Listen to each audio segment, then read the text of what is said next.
Most videos lose attention within the first 30 seconds. And it's not because your content is bad, it's because your video looks flat and boring. And no, it's not your camera, it's not the editing, it's the lighting. And to fix that, you need to understand the right lighting techniques and your videos will instantly look more professional. Hey, I'm Neeraj and I've shared hundreds of lighting tricks with over 380,000 followers on Instagram. Give me around 6 minutes and I'll show you exactly how to light up your scene for your YouTube videos like a pro.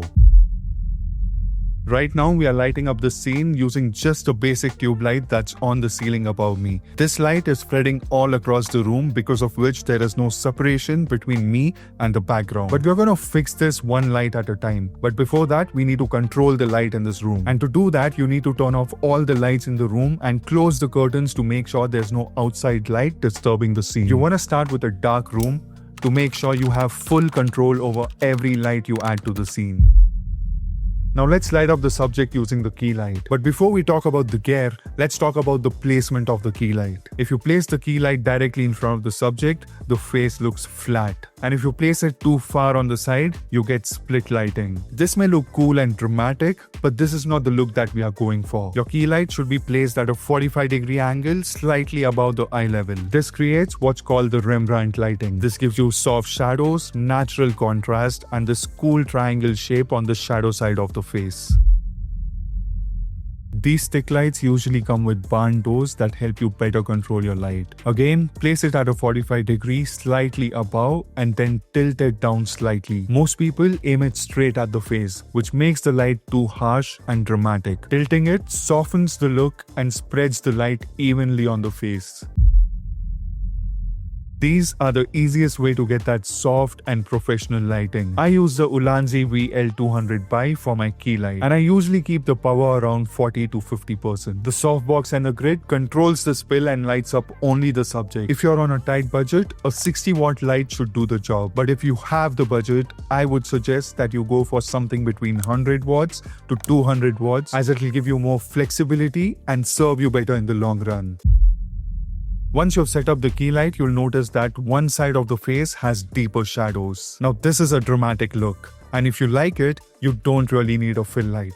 But I personally like to soften my shadows with a fill light. I'll also share a budget hack for your fill light that will cost you close to nothing. Your fill light should be placed to the side of the subject and opposite to the key light. And make sure that the intensity of the fill light is lower than the key light. We just need very little light to soften the shadows. Now if you do not want to invest in a fill light, here's the hack that I was talking about. Just bounce the light using a reflector, or you can even use a thermocol like I do. Angle it in a way that the light bounces on your face. You can check the description if you want the links to all the products that I'm talking about in this video. Just by adding a key light and a budget fill light, we've already separated the subject from the background. But if you want to take it a step further, here's the next step.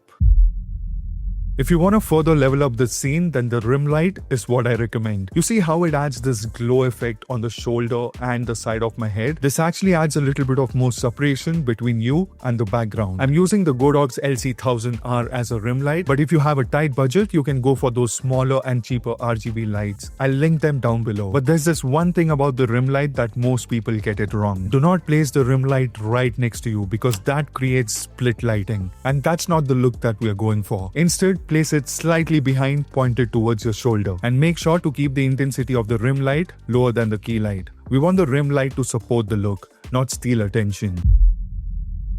This is the last light that we'll be using. Most people forget about it, but it can make a huge difference. Now just think about it. We've added a rim light that's hitting my shoulder and the side of my head, but where do you think this light is coming from according to the viewers? It's obvious. I placed an RGB light outside my frame, but just look at this. You see what I mean? Where do you think the rim light is coming from now? You can even do this. Now because not everyone has a neon sign, you can get any RGB light and place it inside the frame. Make sure it's on the same side as the rim light and the same color. Also keep in mind that the intensity of this light should be super low. Now when the viewers look at this scene, they know that the rim light is actually coming from the light that I placed behind me, even though it's not. This makes the scene look natural and intentional. You can even use a table lamp as a motivational light, but just make sure that the color of the rim light and the table lamp is matching. Now that we have set up all these lights, this scene still doesn't look balanced. If you notice, on the right side, I have a mic, and the motivational light.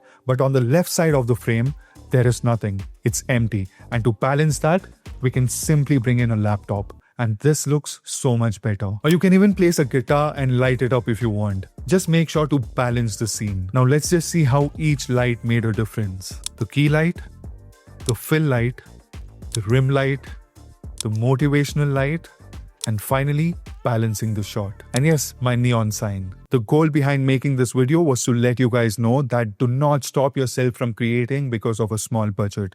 Just get started with a small LED panel or even a ring light or even natural light. And as you start growing, you can slowly level up your equipments. The goal is to just get started. If you have any other questions, you can ask them in the comment section and I'll try to answer them for you. And if you found this video helpful, hit that like button and subscribe to this channel for more such content. Thank you.